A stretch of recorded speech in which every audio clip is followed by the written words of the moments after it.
ইয়াউমা ইয়াফিরুল মারউ মিন আখি, মানুষ তার ভাই দেখে পালাবে। আমি নিজের সাথে মিলালাম, আমার ছোট ভাইকে দেখে আমি পালাবো, আমাকে দেখে সে পালাবে।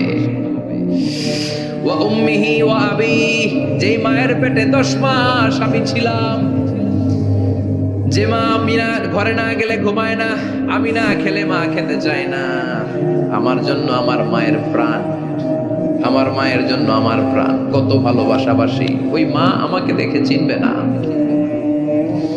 আমি নাকি আমার মাকে দেখে চিনব না। আমি আমার বাবারে দেখে পালাবো। ছোটবেলা থেকে কোলে পিঠে করে আমার বাবা আমারে মানুষ করলো, বাবাকে কত ভালোবাসি, বাবার সাথে কত ভালোবাসার গল্প, এই বাবারে দেখে আমি দৌড় দিব, বাবা আমারে দেখে দৌড়াবে। ওয়া সাহিবাতিহি ওয়া বানি, সাহিবা মানে প্রিয়তমা স্ত্রী, যার সাথে এত ভালোবাসা এত খুনসুটি, তারে দেখে আমি পালাবো। ওয়া বানি, আমার সন্তান, যেই সন্তানের জন্য আমি আমার জীবনও দিতে রাজি, ঠিক কি না?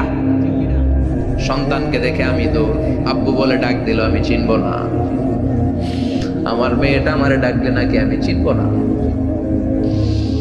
আমার মেয়েও আমারে চিনবে না। ইয়াউমা ইয়াফিরুল মারউ মিন আখিহি ওয়া উম্মিহি ওয়া আবিহি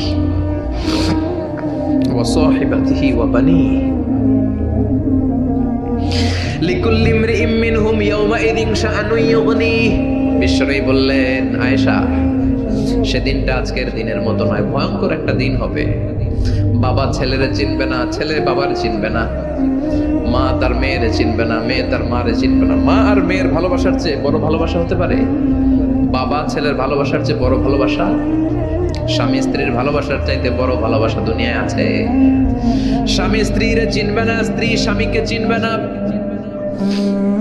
বন্ধু বন্ধুরে চিনবে না, ইমাম সাহেব মুসল্লিরে চিনবে না, মুসল্লি ইমাম সাহেবকে চিনবে না, নেতা কর্মীরে চিনবে না, কর্মী নেতাকে চিনবে না। এজন্য আল্লাহ বললেন, আল কারিআতু মাল কারিআতু ওয়া মা আদরাকা মাল কারিআ ইয়াউমা ইয়াকুনুন নাসু কাল ফারাশিল মাবথুস। সেদিন মানুষগুলো পতঙ্গের মতো নিক্ষিপ্ত হবে। ওয়া তাকুনুল জিবালু কাল ইহনিল মানফুশ, তুলাকে ধ্বনিত করা হলে ছোট্ট ছোট্ট তুলার কণা বাতাসে যেমনে ভেসে বেড়ায়, পৃথিবীর বড় বড় পাহাড়গুলো এরকম বাতাসের মধ্যে মেঘের মতো ভাসতে শুরু করবে। সুবহানাল্লাহ বলেন। তুলা পিটায় না এমনি, পিটালে দেখবেন কিছু পাতলা তুলার কণা বাতাসের মধ্যে ভেসে বেড়াচ্ছে, ফু দিলে আরো উড়ে, বাতাস পাইলে আরো উঠতে থাকে, কই যে যায় নিজেও জানে না। ছেড়ে নাই, পাহাড়গুলোর কে এরকম তুলার মতো ধ্বনিত করবে কে? মানুষগুলোকে বিক্ষিপ্ত পতঙ্গের মতো নিক্ষিপ্ত করে দিবে কে? আমরা আর এরকম শক্ত হয়ে বসে থাকতে পারবো না। পৃথিবীর সবকিছু, পৃথিবীর সেন্টারে একটা জায়গা আছে, ওটা টানে, কেন্দ্রের দিকে টানে, এটা গ্র্যাভিটেশনাল ল বা পাওয়ার বলে, মাধ্যাকর্ষণ শক্তি। এই যে এটা বসে আছে, টেবিল বসে আছে, আমরা বসে আছি, এই পাওয়ারটা না থাকলে আমরা ছিটকে যেতাম, আমরা ছিটকে পড়তাম। সেদিন এই মাধ্যাকর্ষণ শক্তির বলকে ভেঙে খান খান করবে কে? মানুষগুলো নিক্ষিপ্ত হবে, একজন ওইদিকে, আরেকজন ওইদিকে, আরেকজন ডায়ানে, আরেকজন বাই, কে কোন দিকে যাবে তারা নিজেরাও জানে না। আল্লাহু আকবার।